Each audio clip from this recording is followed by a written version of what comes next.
Hello everyone. Vâng, xin chào tất cả các chị ạ. Xin chào các bạn.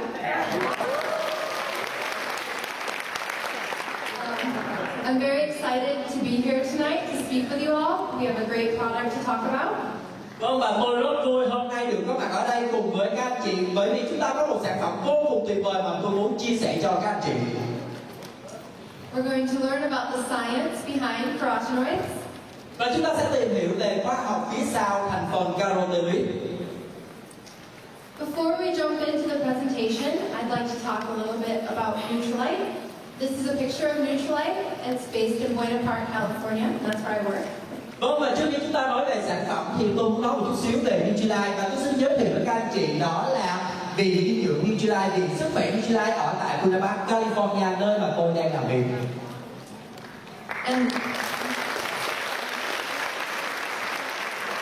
And at Nutrilite, I feel very fortunate that I get to work with some of the leading scientists in the nutritional supplement industry. Và có thể nói rằng khi làm việc tại Nutrilite thì tôi cảm thấy vô cùng vinh hạnh khi tôi được làm việc với rất nhiều những nhà khoa học liên quan đến dinh dưỡng, những nhà khoa học vô cùng tuyệt vời. I get to work with concentrate development scientists who have a strong background in agricultural science. Và tôi có cơ hội làm việc với những nhà khoa học có thế mạnh về phát triển vùng nông thôn, cũng như những nhà khoa học có thế mạnh về nông nghiệp. I also get to work with our formulators and engineers who help to bring the science to life and make our great quality products. Và tôi cũng có cơ hội làm việc với những kỹ sư giúp xây dựng nên công thức của sản phẩm, mà từ đó, từ những nguyên liệu thô đó, chúng tôi có thể phát triển thành những sản phẩm hoàn thiện mang đến cho các anh chị. And at Nutrilite, I am a nutrition investigator, and that means I work to ensure that the strongest nutritional science supports each of our products. Vâng, và tôi là một nhà nghiên cứu, có thể nói là một nhà nghiên cứu về khoa học, và mục tiêu công việc của tôi là gì? Đó là tôi cung cấp những cái nền tảng khoa học để đảm bảo rằng mang đến những cái lợi ích tốt nhất, cũng như là những cái sản phẩm tốt nhất cho các anh chị. So one other thing I'd like to share about Nutrilite is that each of the scientists there not only has a strong passion for science, but also has a strong passion for a healthy lifestyle. Vâng, và tôi muốn chia sẻ một điều với các anh chị, đó là tất cả những nhà khoa học Nutrilite thì không chỉ có nền tảng về dinh dưỡng, nền tảng về khoa học tốt, mà chúng tôi còn có nền tảng về cuộc sống vui vẻ và hạnh phúc. Many of us work out together after work, we eat lunch together, we take our products together, so it's a really inspiring place to be.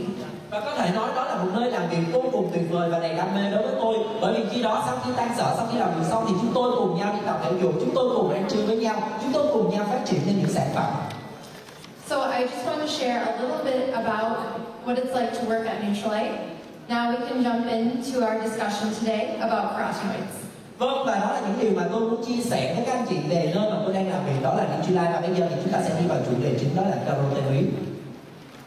At Nutrilite, our philosophy is the best of nature and the best of science.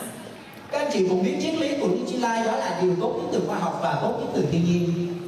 So first, we are going to talk about how carotenoids function in nature. Và bây giờ thì tôi sẽ chia sẻ cho các anh chị carotenoid đóng vai trò như thế nào trong tự nhiên. And then we will move in our discussion to understand how carotenoids function in human health. Và nó sẽ đóng vai trò như thế nào đối với sức khỏe con người của chúng ta. We will then talk about where we get carotenoids from in the diet and how we can fill the nutritional gap with multi-carotene. Và chúng ta có thể lấy được nguồn carotenoid đó từ đâu, cũng như làm sao để chúng ta có thể lấp đầy cái khoảng trống về thiếu hụt carotenoid trong chế độ ăn của chúng ta. But first, what are carotenoids? Vậy thì đầu tiên chúng ta cần phải biết carotenoid là gì cái nào. Carotenoids are the richly colored molecules that are the sources of yellow, orange, and red in many plants. Có thể nói carotenoid là những phân tử có màu sắc đậm, và từ đó nó sẽ hình thành nên màu vàng, màu cam trong các loại trái cây và thực vật. Carotenoids are pigment molecules, which is a generic term for any molecule that absorbs light and gives off color. Và có thể nói carotenoid nó là một cái thuật ngữ dùng để chỉ những cái phân tử mà có khả năng hấp thụ ánh sáng và tạo nên màu sắc của cái thực vật đó. And there are over 600 different types of carotenoids, so it's a very big family of nutrients. Và có thể nói carotenoid là một cái họ rất là lớn, gồm có đến 600 loại carotenoid. But today we're going to focus on 4 key carotenoids that are found in the diet and have implications for human health. Và hôm nay thì chúng ta chỉ đề cập đến 4 thành viên quan trọng của cái họ và 4 thành viên này đóng vai trò vô cùng quan trọng trong chế độ ăn của chúng ta.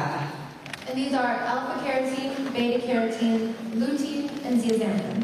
Đó chính là alpha carotene, beta carotene, lutein và zeaxanthin. Carotenoids are phytonutrients. Carotenoid là những chất thực vật. Phytonutrients are life-enabling substances. Phyto comes from the Greek word plant, and nutrient, which is any life-enabling substance in nature. Và có thể nói những chất thực vật là gì ạ? Những chất thực vật đó là những cái chất đến từ thực vật và nó bắt nguồn từ phyto, có nghĩa là từ thực vật, và nutrient có nghĩa là các chất dinh dưỡng cần thiết cho sự sống. So, interestingly, phytonutrients evolved in plants as protective molecules to benefit the plants. But when humans consume carotenoids from plants, they get benefits as well. Và những cái dưỡng chất thực vật này nó sẽ đóng vai trò đó là nó sẽ bảo vệ và mang lại những cái lợi ích thiết thực cho bản thân thực vật. Nhưng khi cơ thể con người chúng ta sử dụng và hấp thu những cái dưỡng chất thực vật này, nó sẽ cũng mang đến những cái lợi ích sức khỏe cho cơ thể con người chúng ta.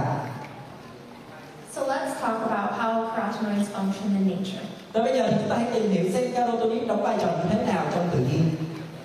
One key function of carotenoids is in photosynthesis.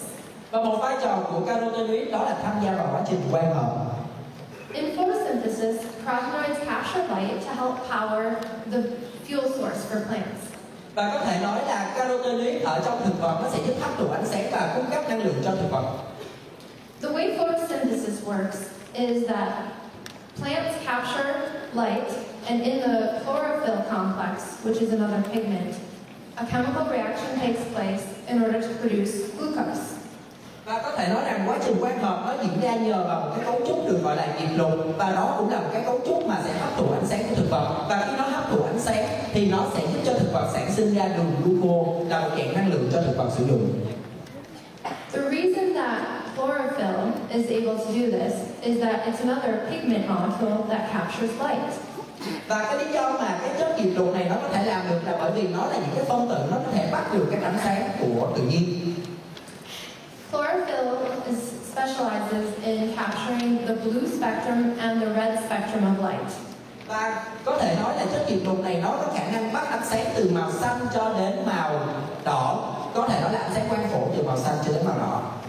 However, as you can see from the graph, there's a large spectrum of light that chlorophyll is not able to absorb. Nhưng mà các chị nhìn trên hình thì các chị cũng sẽ thấy rằng là có những cái phổ quang mà bản thân chất diệp lục nó không thể hấp thụ được. This is where carotenoids come in. Và khi đó thì carotenoid sẽ đóng vai trò hấp thụ những cái phổ quang đó. The structure of a carotenoid contains a series of conjugated double bonds, and this allows them to absorb a blue-green spectrum of light. Và khi đó thì carotenoid nó có cấu trúc nối đôi liên hợp, và nhờ cái cấu trúc nối đôi liên hợp này mà nó có thể hấp thụ cái luồng ánh sáng màu xanh mà cái thành phần chất diệp lục nó không thể hấp thụ được. And due to this difference in structure, they absorb a different light than chlorophyll, allowing the plant to capture added light energy. Và với những cái khả năng hấp thụ những cái quang phổ ánh sáng khác nhau thì khi đó cả carotenoid và chất diệp lục nó sẽ cùng nhau giúp cho cái cây có thể hấp thụ được một dải rộng các quang phổ ánh sáng mặt trời. So that's one function of carotenoids in nature. Và đó là một cái chức năng của carotenoid trong tự nhiên. We can talk about another one, and that is carotenoids in photoprotection. Và bây giờ thì chúng ta sẽ nói về một cái thành phần khác, một cái chức năng khác, đó là khả năng bảo vệ trước ánh sáng mặt trời. So, in highly saline lakes in Western Australia, there exists a microalgae known as Dunaliella salina. Và các chị có thể thấy là ở cái vùng nước mà cách xa bờ biển phía tây của nước Úc thì có một cái loại tảo được gọi là Dunaliella salina. Due to the highly toxic environment of these very salty lakes, it is hard for organisms to live and grow in this environment.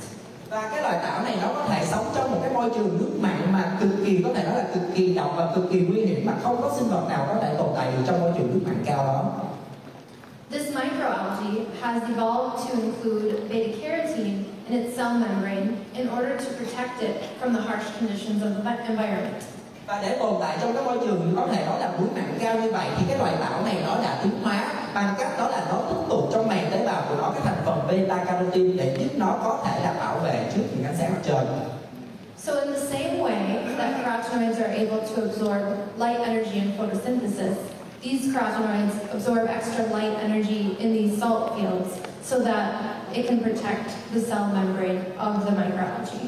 Và khi đó thì nó có thể đóng vai trò đó là nó sẽ có thể hỗ trợ cho cái quá trình quang hợp để cái loại tảo này nó có thể lấy năng lượng từ ánh sáng mặt trời và chuyển thành năng lượng để cho tảo có thể hoạt động được và có thể tồn tại được trong môi trường đó.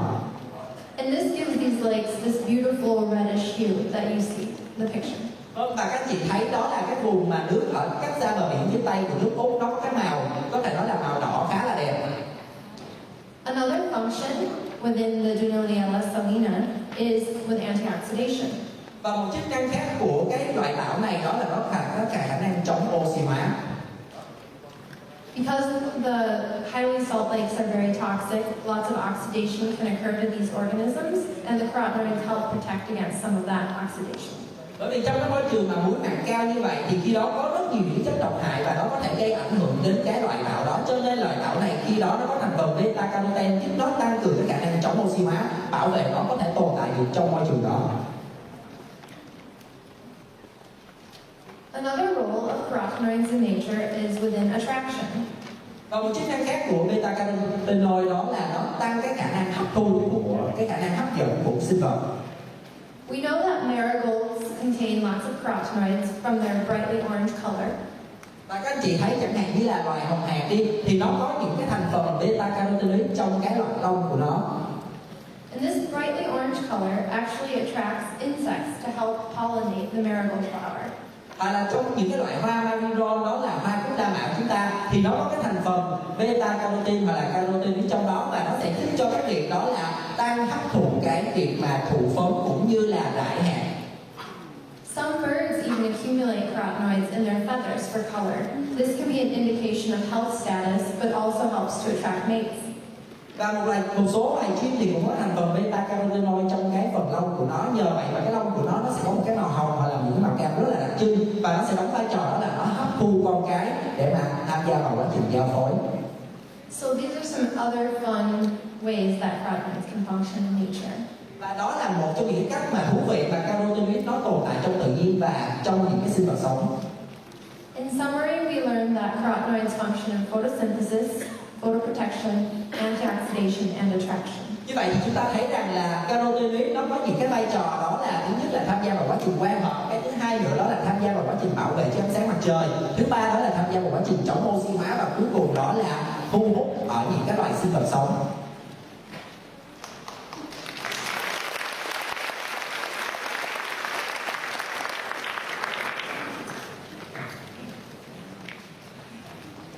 So now we will move on to talk about carotenoids in human health. Vâng, và bây giờ thì chúng ta sẽ tiếp tục để tìm hiểu về cái vai trò của carotenoid đối với lại sức khỏe của con người. We get carotenoids from the diet. Chúng ta tìm thấy carotenoid ở trong cái khẩu phần ăn của chúng ta.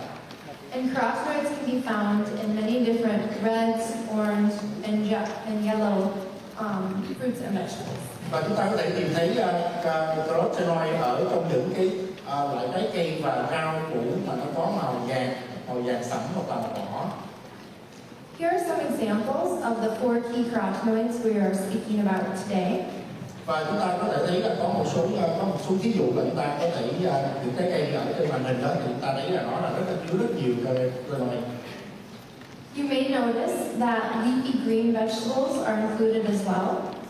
Nhưng mà chúng ta thấy biết rất là nhiều những cái trái cây và rau xanh này, nhưng mà chúng ta cũng thấy là có những cái loại là nó có màu xanh. And this is because the chlorophyll masks the yellows and oranges of the carotenoids in these leaves. Và có thể nói là chúng ta thấy là mặc dù nó có màu xanh nhưng mà nó đều có chứa nhiều carotenoid ở trong đó. But they are still good sources of carotenoids. Chúng ta có thấy là rất là rõ là nó chứa rất nhiều carotenoid ở trong những thực phẩm mà có màu vàng, màu đỏ và có thể là có màu xanh. So when you consume carotenoids, they are absorbed into your body.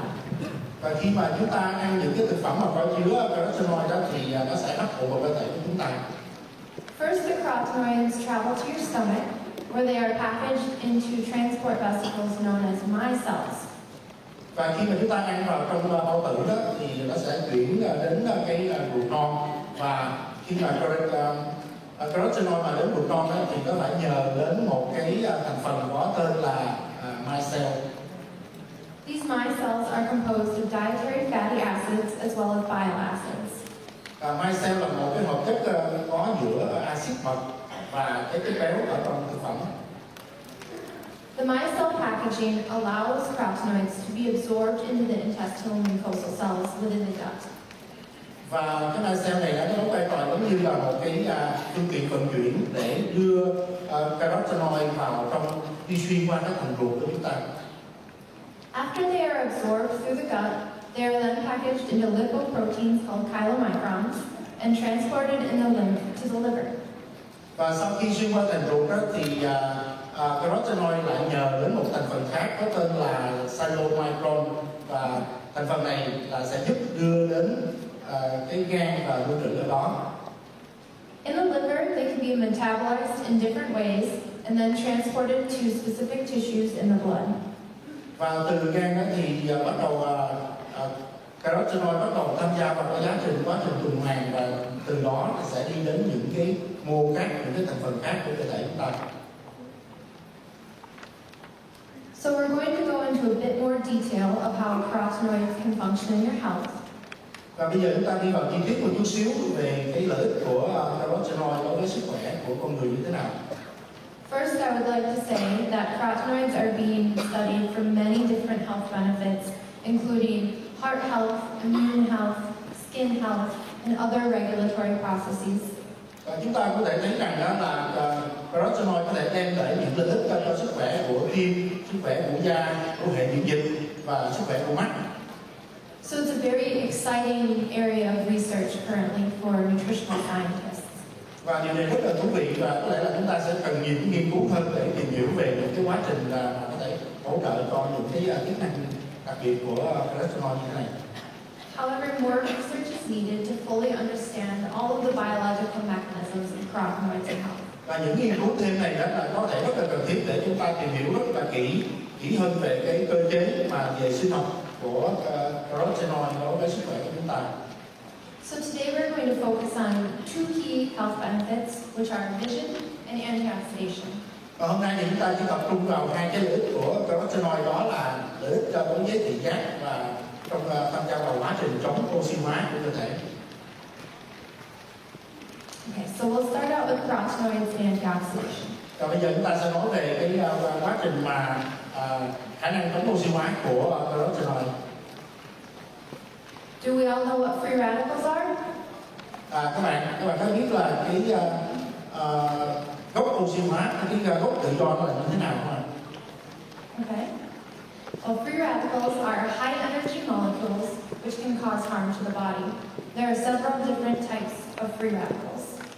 Chúng ta thể nói nôm na là cái gốc tự do đó là những cái phân tử mà nó có năng lượng rất là cao và nó bất ổn định và có thể làm hại đến cái cơ thể của chúng ta. Free radicals are harmful because they often contain an unpaired electron. Gốc tự do đó nó làm hại cơ thể chúng ta là bởi vì đó là nó có mang những cái phân tử oxy mà đơn lẻ. So they can either try to steal an electron from another molecule or give an electron to another molecule in order to balance their charge. Và những chất chống oxy hóa nó sẽ giúp cho trung hòa những cái gốc tự do này bằng cách là nó lấy cái phân tử oxy đơn lẻ này và nó đưa đến những cái chỗ mà cần oxy, và nó làm cân bằng cái tình trạng của những cái phân tử oxy đơn lẻ đó, và nó bảo vệ cho chúng ta ra khỏi những cái tổn thương tế bào. And this can be damaging to the molecules within your cells. Và đó là những cái tổn thương ở góc độ về phân tử và cái góc độ là tế bào. Antioxidants can help to neutralize these free radicals, which maintains a balance to protect your body from that damage. Cái vai trò của những gốc oxy hóa đó là nó sẽ trung hòa những gốc tự do và nó bảo vệ cơ thể chúng ta. So carotenoids work as antioxidants to help prevent cell damage from free radicals. Và những cái chất mà carotenoid đó nó là đóng cái vai trò là những cái chất tham gia vào cái khả năng là chống oxy hóa trong cơ thể của chúng ta. They often do this by donating an electron to balance the charge of a free radical. Và như chúng ta thấy đó, thì những chất chống oxy hóa này nó sẽ tham gia vào cái việc lấy cái oxy đơn lẻ từ những cái chất gốc tự do. And this protects against damage to the cell membrane or DNA. Và như vậy thì nó sẽ giúp cho tế bào của chúng ta là không có bị tác hại của các chất oxy hóa. So antioxidation is one key function of carotenoids. Và bây giờ thì chúng ta sẽ tìm hiểu cái carotenoid với lại cái thị giác của cơ thể chúng ta. Another key benefit that we're going to focus on is vision. Một trong những cái vai trò quan trọng nhất của carotenoid đó là giúp cho thị giác chúng ta tốt hơn. Before we get started talking about vision, I wanted to note that carotenoids can be divided into two categories. Và trước khi mà nói đến đề liên quan đến thị giác thì chúng ta có thể tìm hiểu rằng đó là carotenoid có thể chia ra làm hai loại, tách ra làm hai. These two categories are keratins and xanthophylls. Tên gọi của hai loại đó, một là carotene và thứ hai là xanthophyll. And they differ in that keratins have provitamin A activity. Và carotene đó thì nó sẽ đóng cái vai trò giống như là một cái chất tiền vitamin A. So what it means for a keratine to have provitamin A activity Bây giờ ta hiểu xem carotenoid đó là carotene nó sẽ đóng vai trò giống như là tiền vitamin A như thế nào? This means they can be converted into vitamin A in the body as needed. Và đặc biệt là cái chất carotene này đó, nó sẽ cung cấp một cái chất gọi là tiền vitamin A và sẽ chuyển hóa thành vitamin A khi mà cơ thể chúng ta cần đến. So we heard a little bit earlier about how vitamin A can function in your eyes. Và chúng ta cũng có nghe một chút xíu về cái chức năng của con mắt của chúng ta. Retinol, one of the forms of vitamin A, plays a key structural role in your photoreceptor cells within your retina. Một thành phần rất là quan trọng trong mắt của chúng ta được gọi là võng mạc, và võng mạc nó nằm ở phía sau cái nhãn cầu của chúng ta. So, as we all know, how vision works is every object you see reflects light. Và chúng ta thấy rằng đó là võng mạc của chúng ta đó là cái nơi nó sẽ tiếp nhận ánh sáng khi mà đi xuyên qua cái con mắt của chúng ta.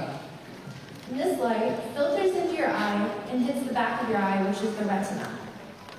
Và ánh sáng khi xuyên vào cái con mắt của mình đó, thì nó sẽ đến cái võng mạc và nó sẽ đưa tín hiệu đến cái thị giác đến não của chúng ta. The retina contains a series of photoreceptor cells called rods and cones. Và trong cái võng mạc đó thì nó có hai loại tế bào để có thể cảm thụ được ánh sáng, đó là tế bào nón và tế bào que. And within these cells, retinol plays a key structural role. Key structural role. Yeah, vitamin A. Sorry. Và hai cái tế bào đó thì nó cũng có cái vòng cấu trúc là nó tương tự như là vitamin A. As we learned earlier, certain molecules have a reaction when hit with a light energy called a photon. Chúng ta có thể nói rằng cái ánh sáng khi mà đi mắt chúng ta thì nó có những cái phần tử được gọi là photon.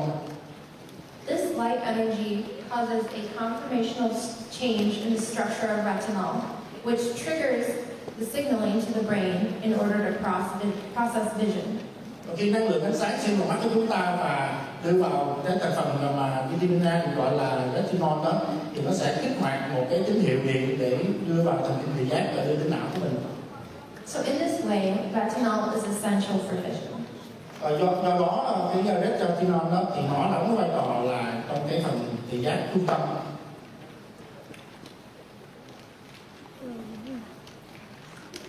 So in summary, beta and alpha carotene are sources of provitamin A, which may be converted to vitamin A in the body as needed. Và để tóm tắt lại đó thì chúng ta có thể nói rằng là beta và alpha carotene là những cái nguồn để có thể cung cấp những cái tiền chất vitamin A mà có thể chuyển đổi thành vitamin A khi mà cơ thể chúng ta cần đến. Vitamin A is an essential nutrient, which when converted to retinol is essential for normal vision. Và vitamin A là một cái chất dinh dưỡng rất là cần thiết khi mà chuyển đổi trở thành ở trong cái dạng của retinal rất cần thiết cho cái thị lực bình thường của chúng ta. And why it is essential is that it plays a key structural role in the photoreceptor cells within your retina.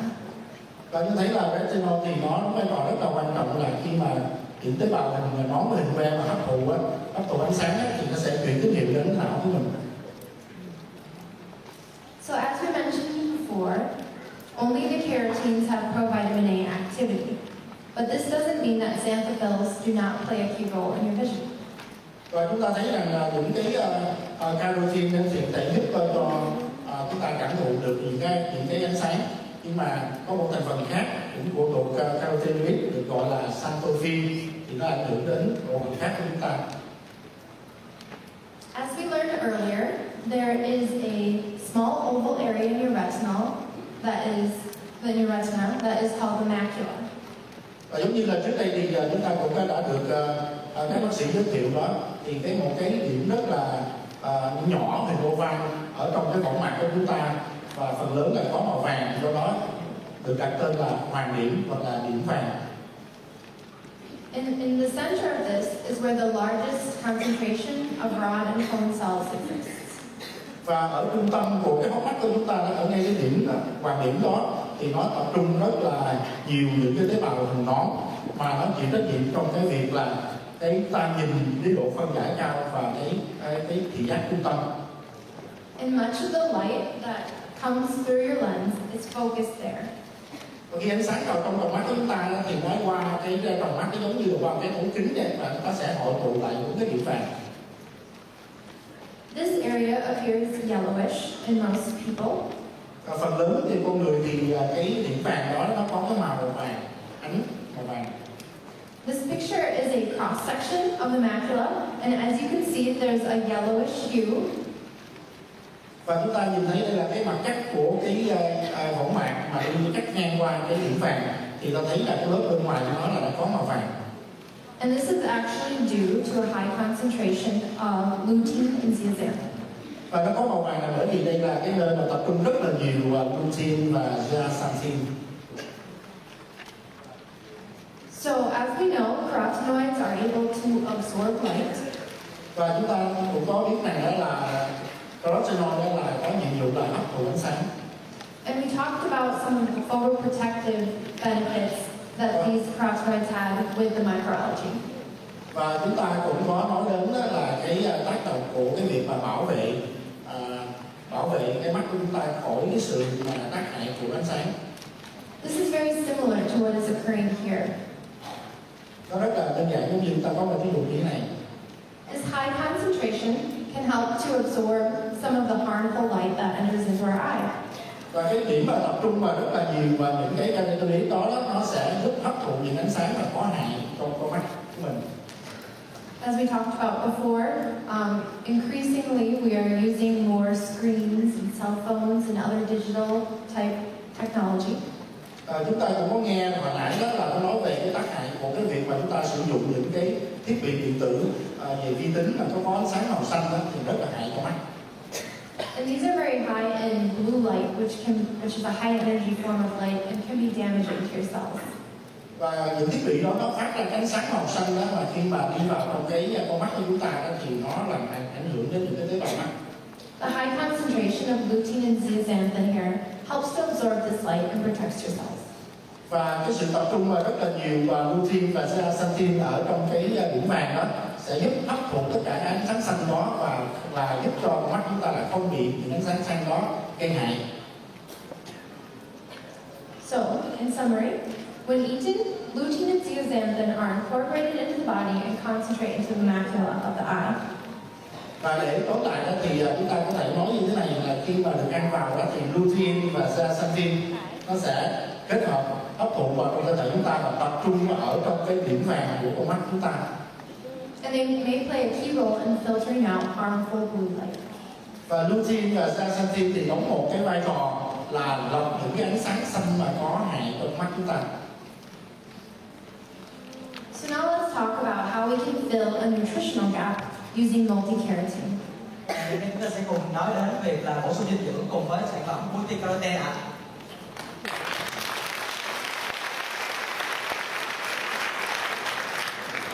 So we all know that fruits and vegetables vegetables are key to a healthy diet. Và chúng ta cũng đã biết được rằng là rau củ quả và trái cây là một trong những sản phẩm, là một trong những thực phẩm rất là quan trọng trong cuộc sống. Because this is true, the WHO has created a recommendation that individuals should try to consume 5 to 9 servings or 400 grams of fruits and vegetables every day. Và chính vì lý do này, Tổ chức Y tế Thế giới đã khuyến nghị rằng mỗi người cần phải bổ sung từ 5 cho đến 9 khẩu phần rau củ quả trái cây hoặc là 400 gram rau xanh trái cây. Unfortunately, in our busy lives, we are not always able to meet this recommendation. Và một điều rất là đáng tiếc là trong cuộc sống bận rộn như ngày nay thì việc đáp ứng được cái nhu cầu này là một điều khá là khó khả thi. So at Nutrilite, we knew this was true, that people were likely not getting the recommendation of fruits and vegetables. Và tại Nutrilite chúng tôi cũng biết rằng chúng ta cần phải bổ sung cái lượng khuyến nghị này. But we were curious to see how big of a nutritional gap actually existed between what people eat and this recommendation. Và chúng ta thực sự là rất là tò mò để tìm hiểu thật sự là cái lượng và chúng ta cần bổ sung giữa việc mà những gì mà chúng ta đang ăn và những gì chúng ta cần ăn là như thế nào.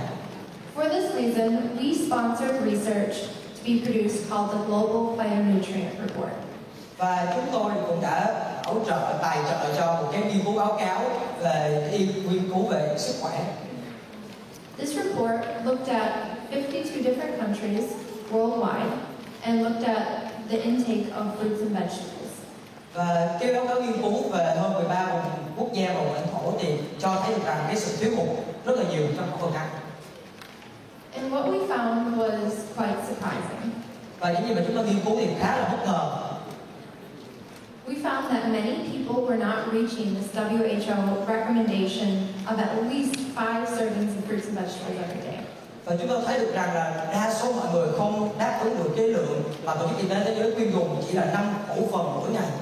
In fact, on average, 75 to 80% of people worldwide were not reaching the minimum recommendation. Và thực tế cũng đã hơn 75% mọi người không bổ sung đủ khẩu phần rau xanh và trái cây này. And as we see from all the health benefits we talked about that you can get from eating fruits and vegetables, this dietary gap is a big deal. Và chính vì lý do là chúng ta muốn bàn về cái vấn đề là có được một sức khỏe tốt hơn thì cái việc thiếu hụt dinh dưỡng này thật sự là vấn đề nghiêm trọng cần phải bàn. So this 75% of people worldwide are not reaching the minimum recommendation. Và một lần nữa tôi muốn nhắc lại là hơn 75% dân số thế giới không đáp ứng được cái lượng nhu cầu khuyến nghị về rau xanh và trái cây mỗi ngày. This means a dietary gap exists between what is needed and what is actually received. Và điều này đã cho thấy được rằng đây là một trong những sự thiếu hụt dinh dưỡng giữa việc mà chúng ta đang ăn mỗi ngày và theo khuyến nghị. So in addition to eating more fruits and vegetables, one way that we can help to fill this dietary gap is through supplementation. Và một trong những cái việc thay vì chúng ta ăn thêm nhiều rau xanh và trái cây nữa thì chúng ta cũng có thể sử dụng thực phẩm dinh dưỡng bổ sung để bù lại cái lượng thiếu hụt này. And there's lots of supplementation for vitamins and minerals, but another key type of supplementation is with phytonutrients. Và có rất là nhiều loại thực phẩm bổ sung ở thị trường. Tuy nhiên cái vấn đề quan trọng đó là thực phẩm bổ sung nào có dưỡng chất từ thực vật. Multi-carotene has been designed to provide for a possible phytonutrient gap in carotenoids. Và sản phẩm multi-carotene của chúng ta được thiết kế để cung cấp cái lượng carotenoid mà thiếu hụt trong đời sống hàng ngày. So multi-carotene is a soft gel that contains carotenoids from 3 natural sources. Và cái viên nén mềm multi-carotene này thì chứa carotenoid từ trong 3 nguồn thực phẩm. It contains beta-carotene from the microalgae Nutrilite salina. Và đầu tiên đó là beta-carotene từ trong cái tảo Nutrilite salina. It contains alpha and beta-carotene from palm fruit oil. Và tiếp theo đó là alpha và cả beta-carotene ở trong cái dầu cọ. And it contains lutein and zeaxanthin from marigold flowers. Và đặc biệt hơn đó là từ lutein là zeaxanthin trong cái chiết xuất đó là hoa cúc tây vạn thọ. So we have chosen some of nature's highest concentrated sources of carotenoids. Và chúng tôi đã tìm được những cái nguồn nguyên liệu mà có chứa cái thành phần carotenoid đậm đặc nhất. However, in order to ensure that these great beneficial phytonutrients make it into our products, Nutrilite focuses a lot on quality. Nhưng mà để đảm bảo được rằng cái hàm lượng carotene đấy được đưa vào trong sản phẩm là tốt nhất, chúng ta phải tập trung vào cái chất lượng của sản phẩm. And there are many key ways that Nutrilite focuses on quality. Và có rất là nhiều cách mà Nutrilite có thể tập trung vào cái chất lượng của sản phẩm đó là. And one is through our suppliers. So when available, Nutrilite grows crops on our own certified organic farms. Cái điều đầu tiên đó chính là cái nguồn nguyên liệu, thì Nutrilite nỗ lực hết sức mình để có thể tự trồng những cái sản phẩm trên chính những cái nông trang hữu cơ của riêng mình. However, because we work with so many different botanical concentrates, this isn't always available. Nhưng mà điều khó đó là chúng ta cần phải có rất là nhiều những cái nguồn nông thôn khác nhau, cho nên việc mà đáp ứng đầy đủ tất cả các phẩm là một điều khá là khó. So in some cases, we have to turn to external suppliers in order to receive our botanical ingredients. Cho nên là trong một số những trường hợp thì chúng ta cũng cần tìm kiếm những cái nguồn cung cấp từ những nhà cung cấp khác để đảm bảo được cái lượng chất lượng của sản phẩm. When we use external suppliers, we work to ensure that they are adhering to the highest quality standards. Tuy nhiên nếu mà chúng ta sử dụng những cái nhà cung cấp khác thì chúng ta rất là quan tâm đến cái chất lượng sản phẩm của họ. And we do this in part through our Nutrilite system. Cho nên chúng ta sử dụng cái công nghệ là một cái chương trình chứng nhận Nutrilite. Nutrilite is a way that Nutrilite helps to make these farms more sustainable. Và Nutrilite là một trong những chương trình mà Nutrilite giúp cho cái nông trang đó có thể ổn định hơn về mặt canh tác. And Nutrilite ensures that they use best farming practices and also have 100% traceability of the plants from seed to supplement. Và Nutrilite là một trong chương trình mà chúng tôi đảm bảo được rằng toàn bộ cái quy trình là canh tác canh nông bền vững và hữu cơ, và giúp cho các sản phẩm từ lúc gieo hạt cho đến ra thành phẩm là được đảm bảo chất lượng cao nhất. Oftentimes, our Nutrilite system can actually help these farms become organically certified. Và trong rất là nhiều trường hợp thì cái chương trình Nutrilite này cũng đã giúp cho chính những cái nông trang mà chúng tôi cung cấp đó có thể trở thành những nông trang hữu cơ. And this is true for marigold farms. Và điều này đặc biệt là rất là đúng với cái hoa cúc vạn thọ. When we began to formulate this product, there was not a single marigold farm in the world that was organic. Và khi mình bắt đầu nghiên cứu về cái sản phẩm này thì không có bất kỳ một cái cánh đồng về cái hoa cúc vạn thọ nào mà hữu cơ ở trên thế giới này.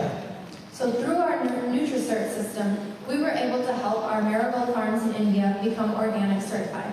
Và thông qua chương trình Nutrilite này thì chúng tôi đã giúp cho cái nông trang đó trở thành là một trong những nông trang có thể trồng trọt được cái hoa cúc vạn thọ hữu cơ đầu tiên ở trên thế giới từ Ấn Độ.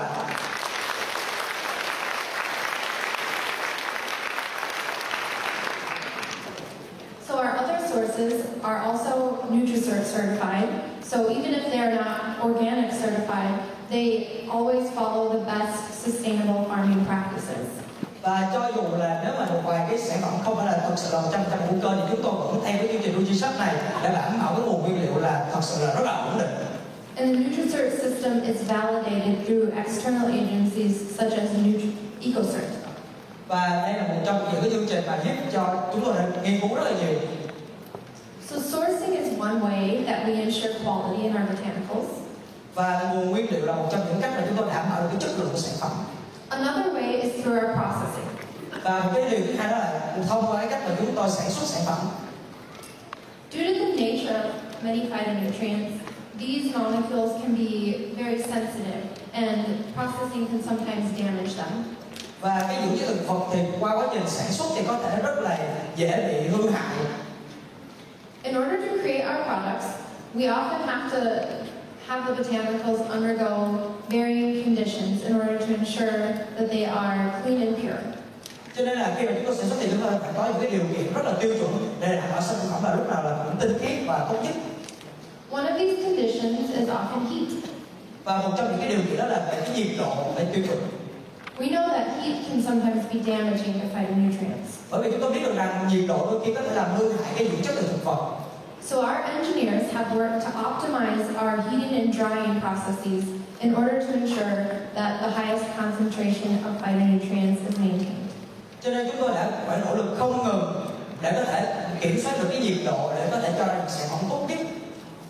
We have recently implemented a new drying technology in our botanical concentrate manufacturing plant in Quincy, Washington. Và chúng tôi cũng đã cho ra đời một cái công nghệ mới để có thể khử nước và kiểm soát nhiệt độ mới tại Mỹ ạ.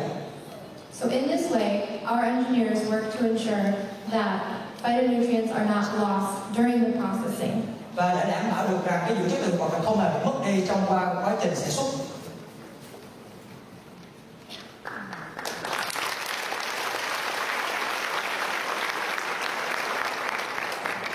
So to summarize what we've talked about so far, we know that carotenoids are phytonutrients that are found in a variety of fruits and vegetables. Và để tổng kết lại thì chúng tôi cũng là một lần nữa nhắc lại là carotenoid là một trong những cái dưỡng chất từ thực vật và được tìm thấy trong rất là nhiều loại rau xanh và trái cây. We know that one of the key benefits associated with carotenoids is antioxidation. Và một trong những vai trò chủ yếu của carotenoid mà phải được nhắc đến đó chính là vai trò chống oxy hóa. And we know another key health benefit associated with carotenoids is vision. Và một trong những vai trò khác của carotenoid đó chính là về hỗ trợ thị lực. Alpha and beta carotene have provitamin A activity which supports vision. Và alpha và beta carotene có những cái tiền chất vitamin A giúp hỗ trợ thị lực. And lutein and zeaxanthin accumulate in the macula, which also supports vision. Và lutein và zeaxanthin thì cũng được tích lũy ở trong điểm vàng sau mắt và giúp hỗ trợ thị lực. So we'll go through a little bit of FAQ. Và chúng ta cũng đi qua một số những câu hỏi thường xuyên.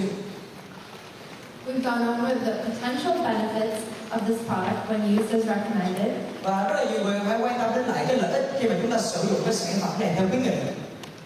This product has been developed to fill a nutritional gap and can work to support visual health as well as antioxidation. Và cái sản phẩm này dùng để bổ sung cái lượng thiếu hụt về carotenoid cũng như là giúp hỗ trợ cho thị lực cho mắt và cũng như là chống oxy hóa. Another key thing to notice is that this product can be taken with other dietary supplements. Và một trong những điều rất là quan trọng mà chúng ta cần phải lưu ý đó là sản phẩm này cũng có thể sử dụng chung với những sản phẩm Nutrilite khác. Multi-carotene is a phytonutrient supplement, so it pairs well with some of our other vitamin and mineral-based supplements. Nutrilite cũng là một trong những cái loại dinh dưỡng bổ sung cho nên có thể được dùng kết hợp với các loại dinh dưỡng bổ sung khác của Nutrilite. This product is recommended to be taken 1 to 3 tablets per day with a meal. Và đây là một sản phẩm mà chúng ta được khuyến nghị là sử dụng từ 1 cho đến 3 viên nang mềm sau mỗi bữa ăn. And as we remember from the absorption of carotenoids, they require fatty acids in order to be absorbed into the gut. Và các bạn cũng còn nhớ là để hấp thụ những sản phẩm carotenoid này thì chúng ta cần một cái lượng chất béo đúng không ạ?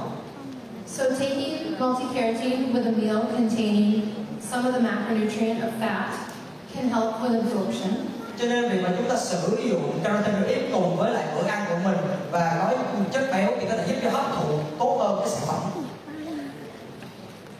One question I receive a lot is when we talk about the provitamin A activity of carotenoids or carotenes, why do we not just take vitamin A? Và một trong những cái câu hỏi mà tôi thường xuyên được nhận được đó là khi mà tôi tư vấn sản phẩm này thì rất là nhiều người hỏi tại sao chúng ta không dùng trực tiếp vitamin A. And this is because beta and alpha carotene can be converted into vitamin A in the body as needed. Và một điều nữa tôi muốn lưu ý một lần nữa đó là cái sản phẩm carotenoid thì khi mà sử dụng có thể chuyển sang vitamin A khi mà cơ thể của mình thực sự là cần. Vitamin A is a fat-soluble vitamin, which means it is stored in the body long term. Và vitamin A còn là một trong những cái vitamin mà tan ở trong nước, cho nên là nếu mà nó ở trong cơ thể mình trong thời gian dài. And you don't want to consume more than you need of a fat-soluble vitamin in order to reduce the risk of reaching toxic levels. Thì chúng ta không có mong muốn là vitamin A một sản phẩm tay dầu, thì chúng ta cũng không có muốn là có nhiều vitamin A trong cơ thể khi mà không cần đến. The benefit of beta and alpha carotene is that they can be converted only as needed, and when they are not converted, they have other functions as antioxidants. Và một trong những điều rất là tuyệt vời của carotenoid đó là khi mà cơ thể chúng ta cần vitamin A thì nó sẽ chuyển thành khi mà chúng ta cần, nhưng mà nếu mà khi chúng ta không cần thì nó có thể sử dụng có công dụng khác đó là chống oxy hóa cho cơ thể. So I hope that covers some of the questions you asked. Thank you so much for having me here today to speak with you. It's been an honor to speak here, and I hope that you found this presentation to be useful and informative. Và chúng tôi cảm ơn rất nhiều anh chị đã dành thời gian quý báu của mình để nghe bạn chia sẻ ngày hôm nay. Và sau đây là chúng tôi có một phần câu hỏi, anh chị nào có câu hỏi có thể là chúng ta trình bày. Xin cảm ơn các anh chị.